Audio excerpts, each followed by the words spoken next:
2025 संपायला अगदी थोडेच दिवस शिल्लक राहिलेले आहेत आणि लवकरच आपण 2026 मध्ये प्रवेश करणार आहोत. तर प्रत्येक जण एक्सायटेड आहे की माझ्यासाठी हे नवीन वर्ष काय घेऊन येणार आहे, काय नवीन गोष्टी आपल्याला दाखवणार आहे. तर या गोष्टी सगळ्या आपण आज बघणार आहोत. तर 2026 हे सगळ्यांसाठी ग्रोथचं वर्ष आहे. कसं? तर 2026 याची सिंगल डिजिट येईपर्यंत जर टोटल केली ना, ती येते 1 आणि 1 हा कोणाला दर्शवतो? तर सूर्य.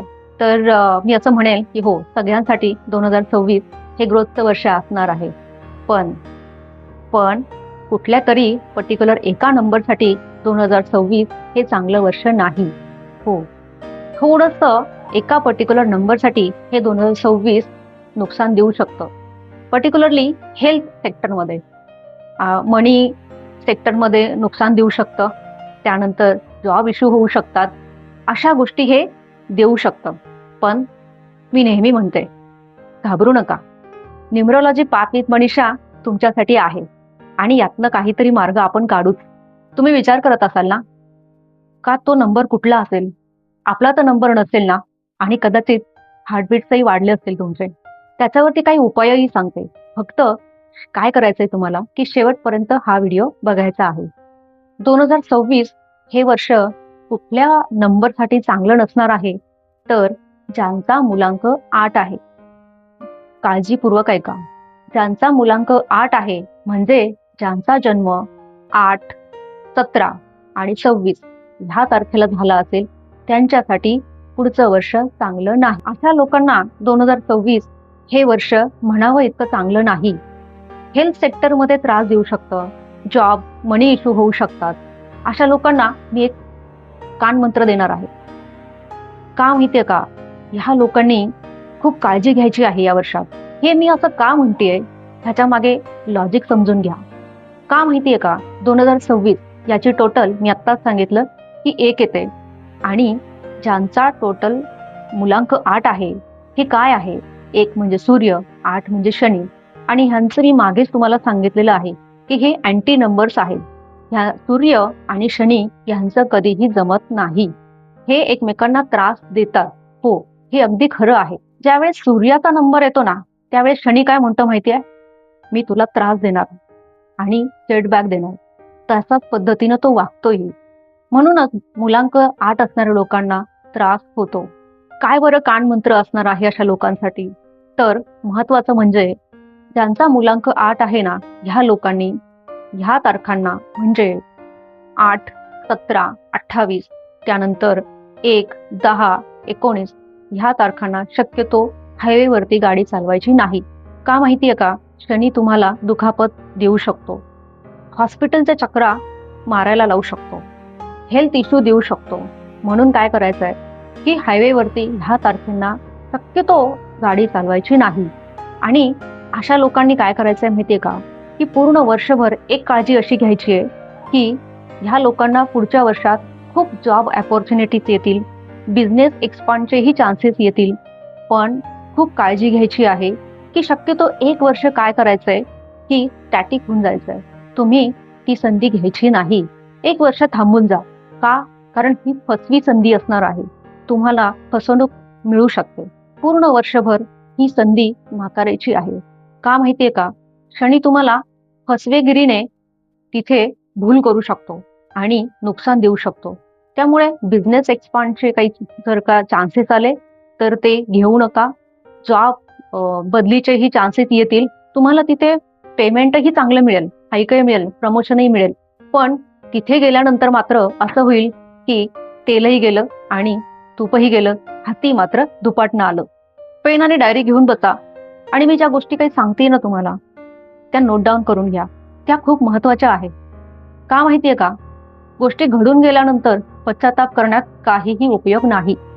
3 गोष्टी अगदी महत्वाच्या. कुठल्या? No new job, no business expand, do not drive on highways on which date?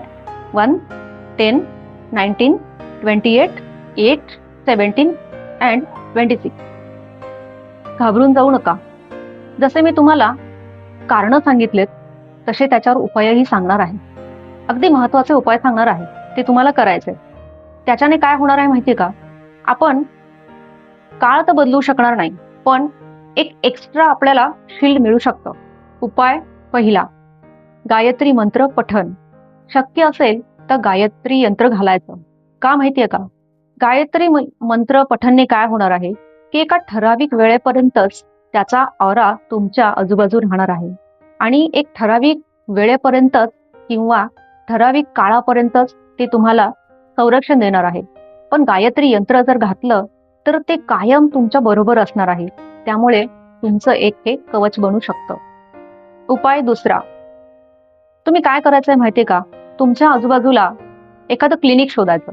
असं क्लिनिक की जिथे सर्जरी होतात, ट्रीटमेंट्स होतात. मग ते सरकारीही चालेल किंवा प्रायव्हेटही चालेल. अशा क्लिनिकमध्ये तुम्ही जायचं आणि तिथे जाऊन काय करायचंय माहितीये का? तिथे पाण्याचे जे डिस्पेन्सर्स असतात किंवा पाण्याचे नळ तर लावलेलेच असतात सगळीकडे. तिथून पाणी घ्यायचं आणि ज्यांचा मुलांक 8 आहे अशा लोकांनी ते प्यायचं. त्याच्यामागे काय लॉजिक आहे माहितीये का? 2026 म्हणजे सूर्याचं वर्ष आणि ज्यांचा मुलांक 8 आहे अशा लोकांना मी सांगितलं की त्रास होतो. मग शनी काय करतो माहितीये का? अशा लोकांना त्रास देतो. अशा लोकांना दुखापत होऊ शकते. याच्याने काय होणार आहे माहितीये का? पिरियड तुम्हाला सांगतो की मी तुम्हाला हॉस्पिटल दाखवणार, हेल्थ इश्यू देणार आणि सर्जरी करायला लावणार. मग आपण काय करायचंय? आपण म्हणायचं की बाबा तू आम्हाला कसं काय हॉस्पिटल दाखवणार? तुझ्या अगोदर आम्हीच जाऊन येतो. मग काय करायचं? पाणी पिल्याने काय होणार आहे? तिथे गेल्यानंतर तुम्ही तर हॉस्पिटलमध्ये भरती झाल्यासारखेच आहात. पाणी पिल्याने काय होणार आहे? तर तुमची हजेरी लागल्यासारखी होणार. हो, म्हणून आपल्याला ह्या पिरियडनेच हॉस्पिटल दाखवण्यापेक्षा आपणच जाऊन हॉस्पिटलची हजेरी लावून यायची. मग पिरियड म्हणणार ठीक आहे, तुम्ही हॉस्पिटलची हजेरी लावली, पण पिरियड काय सांगतो की मी तुम्हाला दुखापत देणार. त्याचं काय? दुखापत तर मी तुम्हाला देतोच, पण आपणही एक पाऊल पुढेच असायचं. कसं माहितीये? पुढचा उपाय अगदी महत्वाचा. लक्ष देऊन ऐका. काय करायचं माहितीये का? कुठल्याही मेडिकलमध्ये ना एक 2-5 रुपयाला एक निडल मिळते. एक एकदम फाईन असलेली घ्यायची आणि तिकडे गेल्यानंतर मधल्या बोटाला उजव्या हाताच्या ह्या बोटाला छोटंसं प्रिक करायचं आणि तिकडे थोडंसं 1-2 थेंब ब्लड जे आहे ते तिकडे एखाद्या बेसिनमध्ये असेल, वॉशरूममध्ये असेल, ते तिकडे धुवून टाकायचं. याच्याने काय होणार आहे माहितीये का? पिरियड तुम्हाला काय सांगतो? मी तुम्हाला हॉस्पिटल दाखवणार, तुमचं रक्त व्हायला लावणार आणि मग सर्जरी करायला लावणार. मग आपणच काय करायचं? सर्जरी करून घ्यायची. म्हणजे हॉस्पिटलमध्येही हजेरी लावायची आणि सर्जरी झाल्यासारखंही होणार. त्यामुळे आपलं काही प्रमाणात हेल्थ इश्यू जे आहेत किंवा दुखापती जे आहेत ह्या टळणार आहेत.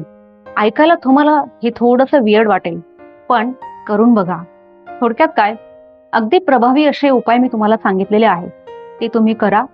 हे बघा, काळ जो आहे तो आपण टाळू शकत नाही, पण काही प्रमाणात आपल्या हातात ह्या गोष्टी आहे. चला तर मग या सगळ्या रेमेडीज करून आपण सज्ज होऊया पुढच्या नवीन वर्षासाठी. धन्यवाद.